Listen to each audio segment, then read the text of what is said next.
first of all, congratulations. You just jetted in from Samoa, where you were married. Yeah. Is this the first stop on the honeymoon then? Yeah, we're going to head to Paris after this, but yeah, this is the first stop, and my partner, my wife loves London, so she thought she would tag along for the trip. And John Farr was your best man. He missed Ulster's game against Leicester for the honour, didn't he? He must be a pretty good mate. Yeah, no, I thanked him when he made the long trip over just for the wedding, and he was telling me about the big clash that he had to miss just to be at the wedding, so it was awesome for him to turn up. What was his speech like? Oh, mate, he brought out some dark secrets that we had when we were young, but that was pretty good. None you can share with us then. Yeah, no. He prepared pretty well for the speech. And your partner must have done a great job organising it in the kind of chaos of a home World Cup and everything that was going on back home over the last couple of months. Yeah, no, she did really well. And also just having a baby before the World Cup, so she did really well. Yeah. And speaking of that World Cup, has it sunk in yet? About a month ago now that you beat France at Eden Park. Has it sunk in the fact that you're a World Cup winner? Yeah, I think so. It's everyone.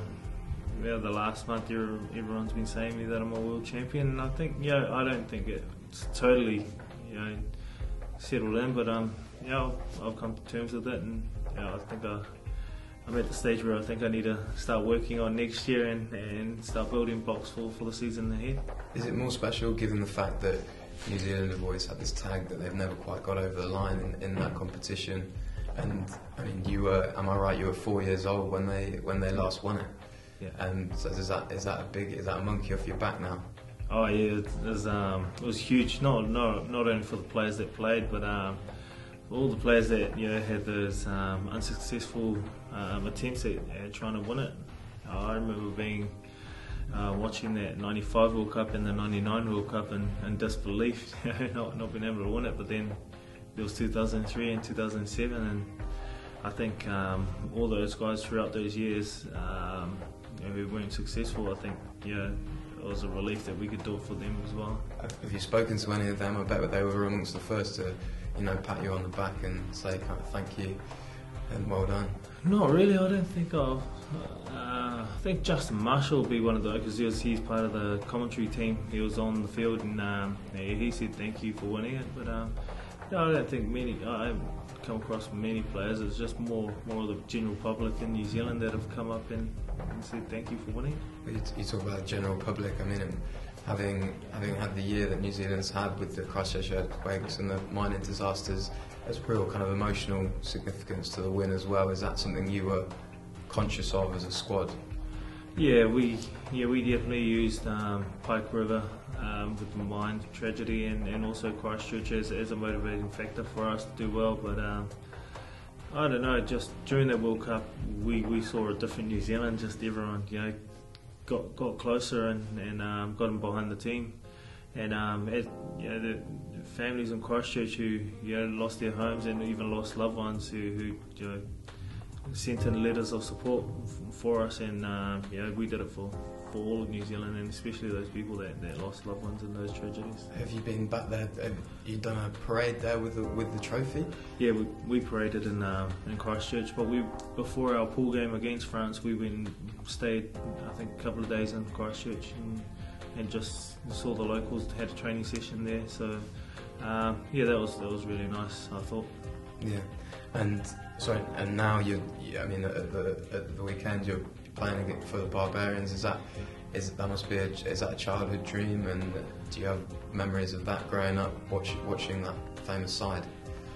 I never really grew up watching the Barbarians. It was just when I started playing rugby, I saw the Barbarians games, and I never really knew too much about it. It wasn't until I played my debut game against the Barbarians, and then that's where I started learning more about who the Barbarians were and what they were about. And the last couple of years I've seen so many world-class international players put on the Barbarians jersey, and along the way I've always said it'd be nice to play in the Barbarians team with some world-class players, and here I am. And Are there any that stick out that you're particularly excited about playing with this time around this weekend? Oh, definitely Victor Matfield. He'll be the key one. And also Brian Abana. But there are other players like Bergamasco. He's another one. What's the language barrier going to be like? Are you going to sort that out? I've spoken to him a couple of times when we played Italy. He's not too bad. I suppose you'll sort it out properly over a few pints. Yeah, exactly. My Italian's pretty. It's not too shabby after a couple of pints. And you spoke about the game at Twickenham a few years ago when it was your first game for the All Blacks. Am I right in saying you were man of the match that day? Yep. And that must have been, well, wow, what an experience and what a good thing to come into the weekend on the back of. Yeah, no, it was crazy how all of that started. It was my first game with the man of the match and everything.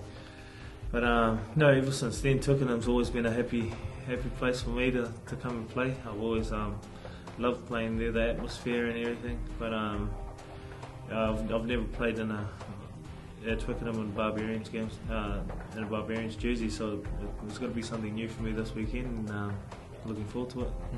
I mean, like you kind of implied there, you're here every year. Have you got a special routine for London? Are there things that you make sure you don't miss out on when you're down here in the autumn? Definitely Scalini's, and I see on the programme we're going there tonight. And no, I love Oxford Street shopping, and I always try and, like, around this time there's always that winter wonderland. We always go for a little wander at night. So it's and the nightlife's not too bad too. Have you got an empty suitcase then to fill up on Oxford Street and bring back a load of Christmas presents then? Is that the plan? I don't know. The wife's over, so I'm sure she'll have no problem filling it up. And I think the credit card's a bit running a bit low after the wedding. And just to finish, it's the last time you'll play under Graham Henry. Is that a big kind of going to be a big honour for you? And is it something, playing under him, is that something you're going to cherish? Yeah, definitely. For Ted, it would be good if we could put in a good win for Ted. And my whole international career has been under Graham Henry and Steve Hansen and Wayne Smith. So this is definitely something special for me to be able to play the last game with him and send him off on a good note.